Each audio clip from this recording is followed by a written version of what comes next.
The scent of fresh paint still hung in the air as I steered onto the long, winding driveway. After months of searching, I had finally found it. A sprawling mansion with a past as grand as its architecture. This wasn't just another property. It was a fresh start, a place where I could build something lasting. I parked, grabbed a small box of essentials I'd packed for my first night, and stepped out into the cool evening air.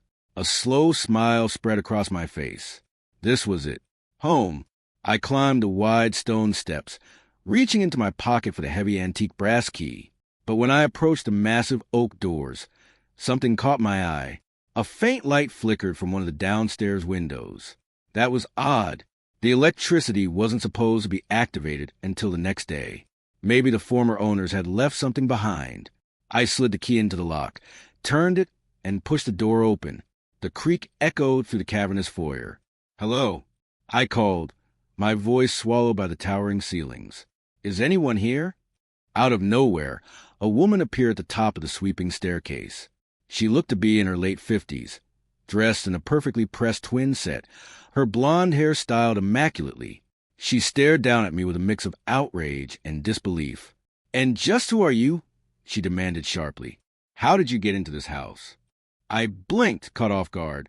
"I'm sorry I should be asking you that. I'm Garrett. I'm the new owner." She let out a short, disbelieving laugh. "The new owner? Don't be absurd. This is my son's home. I am Constance, and you are trespassing." I stared at her, confused. "Your son's home? I closed on this property yesterday. I have all the documents." I held up the key as if it proved my point. Constance descended the stairs slowly, her gaze fixed on me. "Documents can be falsified. I'm the president of the Homeowners Association here, and I know exactly who owns every house in this neighborhood. This property belongs to my family. Now leave before I call the police." Surely this was some kind of twisted misunderstanding. "Ma'am, there's clearly been an error. I bought this house legally. The deed is in my name." She scoffed and pulled out her phone. "We'll see." She dialed dramatically. "Yes, police? I need to report break-in. There's a man inside my home claiming he owns it. I'm at 14 Willow Creek Lane. Please hurry. I feel threatened." I stood there in disbelief. I was being accused of breaking into my own house. Threatened? I just walked in with my key. "Save it," she snapped, ending the call. "The police will remove you, and I'll make sure the HOA blacklists you from ever buying property here again." We stood facing each other in tense silence, broken only by the ticking of a grandfather clock I hadn't noticed before. It was an elegant piece, likely priceless, like everything else I now seemed destined to fight for. Soon, flashing red and blue lights washed across the foyer walls. 2 officers entered, scanning the scene. Constance rushed to them immediately. "Officers, thank goodness. This man broke in. He's trying to steal my son's home." One officer, tall and composed, turned to me. "Sir, what's going on?" "My name is Garrett," I said steadily. "I purchased this house. The sale was finalized yesterday. She was here when I arrived." "He's lying," Constance cut in. "My son is abroad. I'm managing his estate. I've been staying here." The officer looked between us. "Ma'am, do you have proof?" "A deed, utility bills." Her confidence wavered. "They're locked in a safe. My son has the combination." "And you, sir?" I pulled out my phone. Digital closing documents, wire confirmation, emails from the title company. I scrolled, showing my name clearly listed as buyer. The officer studied the screen. "Looks legitimate." Constance's face flushed. "Digital files can be forged. Arrest him." The officer sighed. "Ma'am, this appears to be a civil dispute. We can't remove him without a court order." "Unacceptable," she shrieked. But the police stood firm. They advised us to contact attorneys, and left, leaving the air heavy with her fury. "This isn't over," she hissed before storming upstairs. I stood alone in my new mansion, already facing a massive problem. The next few days were chaos.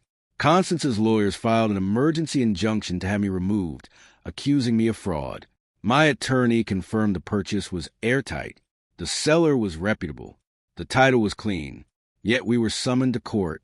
Constance sat smugly with an army of polished lawyers. They presented a will from her cousin, the previous owner, naming her son heir. It looked convincing. My stomach dropped. Had I been deceived? My lawyer argued the sale was valid, verified by the title company. But Constance's attorney painted me as a predator exploiting a grieving family. The judge seemed uncertain, leaning toward granting an injunction. Then my lawyer, Ben, stood. Your Honor, before my client purchased his home, he commissioned a full historical survey of the land. Constance's lawyer scoffed. Irrelevant. On the contrary, Ben replied, pulling out a thick leather-bound record. This land was granted by the state in the 1800s with a binding covenant. He opened to a marked page. The covenant states the property cannot be inherited through a will. Upon an owner's death, it must revert to the state for public sale unless a direct sale is already in motion. The courtroom fell silent. Constance's cousin knew this, Ben continued. That's why he arranged for the estate firm to sell it. The will is meaningless. Only a direct sale is valid. My client's purchase meets that requirement. Constance's expression drained of color. Her lawyer flipped frantically through his notes, but the language was clear. The judge reviewed the document carefully. Given this evidence, the plaintiff's claim lacks merit. The injunction is denied. The property legally belongs to Mr. Garrett. The gavel struck. The sound echoed like a final verdict on weeks of stress. Relief flooded through me. It was over. The mansion was truly mine. Outside the courtroom, Constance looked small and defeated. Her attempt to seize a house, and her authority as HOA president, had collapsed publicly. This time, when I drove back, I wasn't heading to a hotel. I was going home. As I climbed the stone steps again, there was no strange light, no confrontation, just quiet. I unlocked the door and stepped inside. Now, at last, it felt real. This time, I was finally home. Thank you for watching, and don't forget to like and subscribe for more stories.